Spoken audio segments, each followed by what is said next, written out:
Hello and welcome back to another TV review with me, GreyHunter, and this week we're doing Strike Back Shadow Warfare Episode 2. So right off the bat, we're put back into the action with Scott and Rebecca trapped underwater. Stonebridge and Martinez are fine, if a little bit damp, but Scott and Rebecca are in some serious trouble, and I guess Kamali is too. Oh wait, not so much. Though he does come back to help Scott get clear, and by extension Rebecca. What a guy. Still doesn't stop him making his escape though.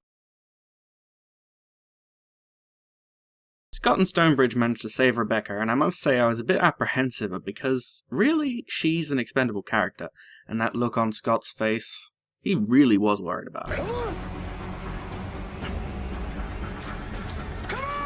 All's well that ends well, though. But Kamali's still on the loose, so Scott proposes a team-up. This means they have to get Kamali's lockbox with his list of safe places, etc., which isn't a place that Gomez owns. Scott seems a bit pleased by this. What are you so happy about? Because I'm gonna rob a bank. Maybe a little too pleased. Safety deposit boxes are under the Central Stock Exchange. Kidding me? You told me it was a bank. It has a vault. You still get to play bank robber. Awesome. That's all I need. Yeah. Mikey's a little bit worried about things going wrong, with fair reasoning, I reckon. This is why they're the good guys. Let's just say for the sake of argument that something does actually go wrong, and the real police come running.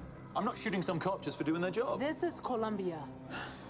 The police are never the first people you call. No, everyone knows it's Ghostbusters. You're a twat. It's also why they're hilarious. They snatch the big man, Martinez and Richmond pulling distraction duty, and the heist is on. Meanwhile in Beirut, Dalton manages to catch up with Grey. They have a real heart-to-heart about how he lied to the terrorists to find out who did have the info they wanted. Unfortunately for him, his time's up and he gets shot.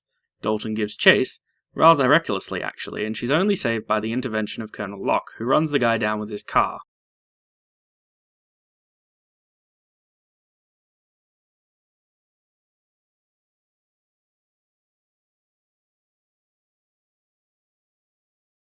Somehow I was expecting it's a rental joke here. Can't imagine why. In the stock exchange, they make it into the vault with the big fella, though they get made by a security guard. Oh, and Scott manages to give Raoul a heart attack by being too aggressive trying to get the info they need. Oops. Using a name Rebecca gives them, Richmond manages to find the lockbox number and they open it up. Scott manages to wake Raoul back up with some revolutionary doctoring techniques. On the way out, they get ambushed by the response team of mercs. Stonebridge and Scott, being professional soldiers, actually really helps with this one as they engage in a running firefight, though I was worried about Mikey for a second there when he got hit. They're almost clear when Gomez shows up, and unfortunately for them, he's as good with a sniper rifle as he is with an RPG. Poor Rebecca. I actually really liked her character for the short time she was in the show. Kinda makes me wonder though if Scott's gonna be the one who goes off the deep end. Though last season he told Stonebridge about being down that dark path before, maybe he knows better now. No.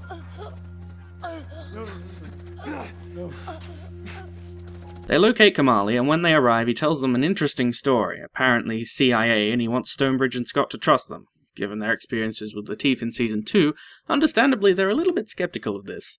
It's crunch time though, and they need to make a choice now. Unfortunately, according to Richmond and Martinez, he pulled a fast one and they chose wrong. The Gomez brothers torture Scott and Stonebridge before Kamali steps in. Really makes you wonder who he actually is working for, doesn't it? And at least Scott got to avenge Rebecca by headshotting that son of a bitch Miguel. Stonebridge asks Kamali a good question.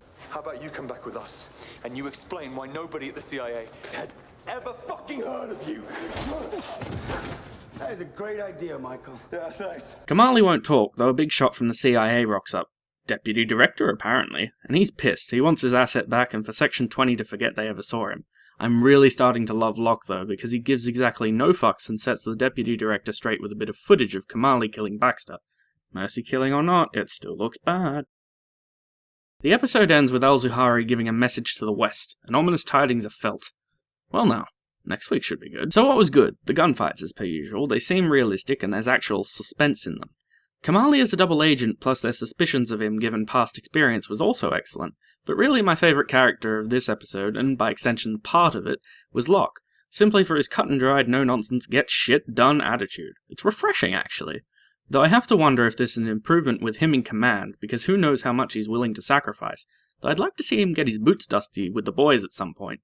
Overall, though, it was a good episode with a strong continuation of the story, and I can't wait for next week's episode. So, for now, this is GreyHunter, signing out.